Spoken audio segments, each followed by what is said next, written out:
Anak-anak semua, di video pembelajaran kita kali ini, kita akan sama-sama membahas dan mempelajari mata pelajaran IPAS untuk kelas 6 kurikulum Merdeka.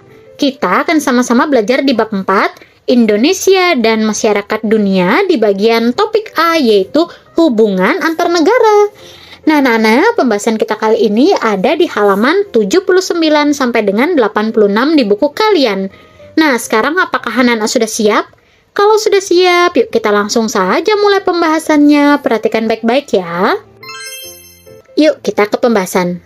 Nah, sekarang coba kalian bayangkan, ada dua desa bernama Desa Sumbersari dan Desa Makmurjaya. Sejak zaman dulu, Desa Sumbersari terkenal sebagai penghasil beras, sementara Desa Makmurjaya terkenal karena produksi pakaiannya. Nah, menurut kalian, apakah penduduk kedua desa tersebut bisa hidup hanya dengan beras atau pakaian saja?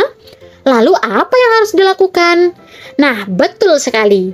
Desa Sumbersari dan Desa Makmurjaya harus memenuhi kebutuhan satu sama lain dengan cara melakukan pertukaran barang atau namanya perdagangan. Perdagangan antar daerah seperti cerita di atas juga terjadi dalam lingkup yang lebih luas, yaitu dunia, dengan potensi sumber daya alam yang berbeda-beda. Nah, dalam perdagangan antar negara dikenal istilah ekspor dan impor. Apa sih Kak artinya ekspor dan impor? Nah, ekspor adalah penjualan atau pengiriman barang dari dalam negeri menuju ke luar negeri. Sedangkan impor yaitu adalah pembelian atau pengiriman barang dari luar negeri ke dalam negeri. Contoh seperti ini anak-anak, contoh ekspor, misalnya Indonesia itu mengekspor kopi, udang, minyak, kelapa sawit, maupun coklat ke luar negeri. Misalnya Indonesia ekspor bahan-bahan ini ke Cina, begitu juga Cina mengimpor barang elektronik, sepatu, maupun pakaian ke Indonesia. Nah, itulah contohnya ya, contoh ekspor maupun impor. Ekspor itu intinya barang-barang yang dari Indonesia ini keluar. Nah, anak-anak, sepatu Banu yang dibuat di Vietnam termasuk barang impor karena Indonesia membeli atau mengirimkan barang tersebut dari luar negeri ke dalam negeri. Adapun bagi negara Vietnam, sepatu tersebut merupakan barang ekspor. Nah, dalam perkembangannya, hubungan antar negara tidak hanya berkaitan dengan urutan perdagangan saja. Hubungan antar negara juga diperlukan untuk berbagai tujuan, seperti mengenal budaya satu sama lain, menyebarkan agama, menjaga keamanan, mengembangkan teknologi, atau menangani persoalan dunia bersama-sama. Globalisasi terdiri atas dua kata, yaitu global dan sasi. Kata global menunjuk pada meliputi seluruh dunia, sementara kata sasi berarti proses perubahan. Secara singkat, globalisasi berarti perubahan yang terjadi meliputi seluruh dunia. Dalam hal ini, setiap penduduk yang diwakili negara saling terhubung dalam sebuah komunitas dunia dan memiliki keterkaitan satu sama lain. Karenanya, setiap perubahan salah satu bagiannya akan berdampak pada bagian lainnya. Nah, berikut ini penyebab terjadinya globalisasi. Yang pertama yaitu karena perkembangan teknologi informasi dan komunikasi. Hal ini terjadi karena semakin mudahnya proses pertukaran informasi antar belahan dunia yang semakin melebarkan jarak geografis. Penyebab yang kedua yaitu kehadiran perusahaan multinasional. Misalnya, sebuah perusahaan baja membuka pabrik di negara berkembang yang memiliki bahan baku dan memperkerjakan penduduknya dengan upah rendah. Kemudian, barang-barang yang dibuat di pabrik tersebut dijual ke seluruh pelosok dunia dengan harga bersaing. Proses perdagangan yang berlangsung di pasar dunia tidak lagi mempertimbangkan jarak, namun keuntungan yang didapat dari proses jual beli yang melintasi batas tersebut. Lanjut, penyebab terjadinya globalisasi yang ketiga yaitu kemudahan sarana transportasi.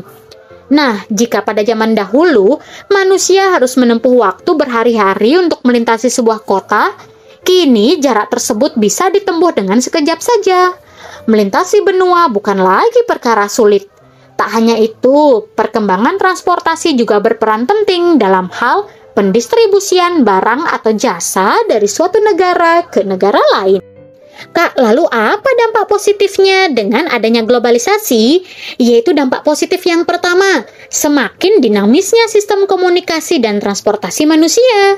Dampak positif yang kedua, menambah jumlah lapangan pekerjaan, meningkatkan toleransi dan empati antar penduduk dunia, sistem politik yang banyak dianut negara lain, dan tentunya memperkaya budaya bangsa.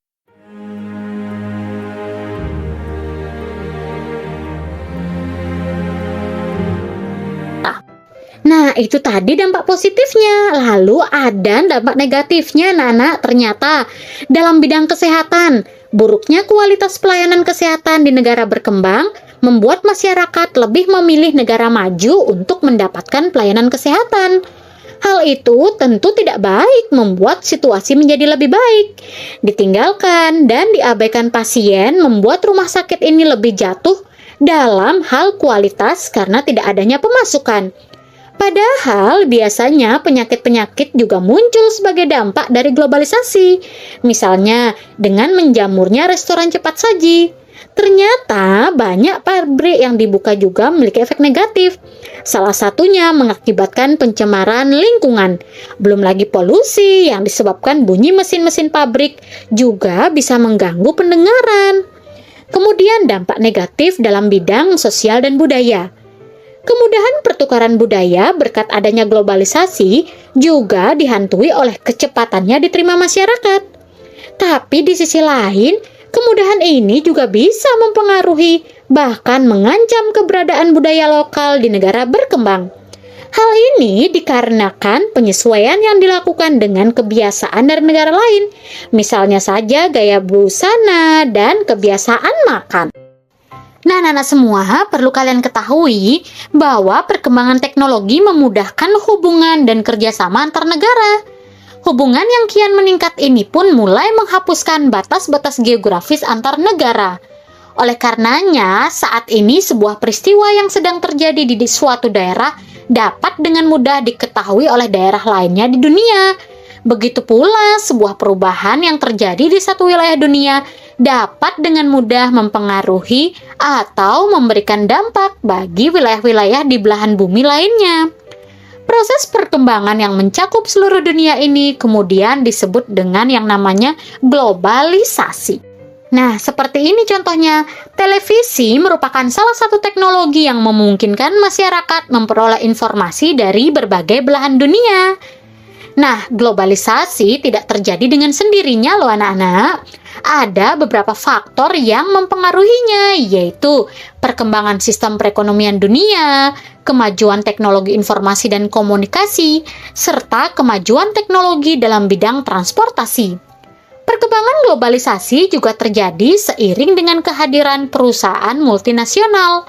Nah, dari namanya, apakah kalian sudah dapat membayangkan apa yang dimaksud dengan perusahaan multinasional ya? Ya, betul sekali. Multi artinya banyak. Sedangkan nasional berarti bangsa atau negara. Jadi, perusahaan multinasional adalah perusahaan yang beroperasi di beberapa wilayah negara.